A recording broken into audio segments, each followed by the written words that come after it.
Bison കാലമാടൻ കണ്ടിട്ട് വന്നിരിക്കുകയാണ്. കാലമാടൻ എന്ന് പറഞ്ഞാൽ നമ്മൾ തമിഴ്നാട്ടിലൊക്കെ കറുപ്പസ്വാമി ഒരു ദൈവമാണല്ലോ, അതുപോലത്തെ ഒരു ദൈവത്തിനെയാണ് ഉദ്ദേശിക്കുന്ന കാലമാടൻ എന്ന് വെച്ചാൽ.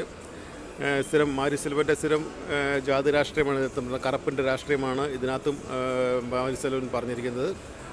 ശക്തമായ ഒരു കഥയിലൂടെ, അതായത് ഒരു സ്പോർട്സ് ഡ്രാമയിലൂടെയാണ് ഇത് ജാതി രാഷ്ട്രീയം പറഞ്ഞിരിക്കുന്നത്. എല്ലാവരും ഉഗ്രൻ അഭിനയം കേട്ടോ. എന്ന് വെച്ചാൽ വിക്രമൊക്കെ കലക്കിയിട്ടുണ്ട്. അപ്പനെ വെല്ലുന്ന അഭിനയമാണ് വിക്രം കാണിച്ചു വെച്ചിരിക്കുന്നത്.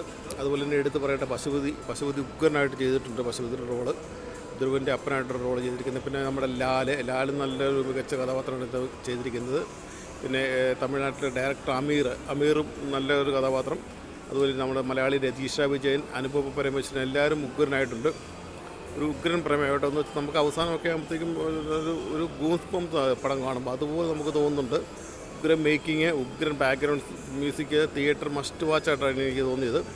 നല്ല ഒരു മസ്റ്റ് വാച്ച് മൂവി എന്ന് വെച്ചാൽ നമുക്കൊരു ഇൻസ്പിറേഷനാണ് പടം കാണുമ്പോൾ തന്നെ നമുക്ക് തോന്നുന്നത്. നല്ല മേക്കിങ്. മാരി സെൽവൻ ഏതായാലും ഇപ്രാവശ്യം എനിക്ക് മാമൻ അത്ര ഇതങ്ങായില്ല. മാമൻ്റെ ഫഹദ് ഫാസിലിൻ്റെ പ്രകടനം അടിപൊളിയായിരുന്നു. പക്ഷേ പടം എനിക്ക് മാമനെ അത്ര പിടിച്ചില്ലായിരുന്നു. ഇതോടെ ജാതി രാഷ്ട്രീയമൊക്കെ നിർത്തണമെന്നാണ് എനിക്ക് തോന്നിയത്.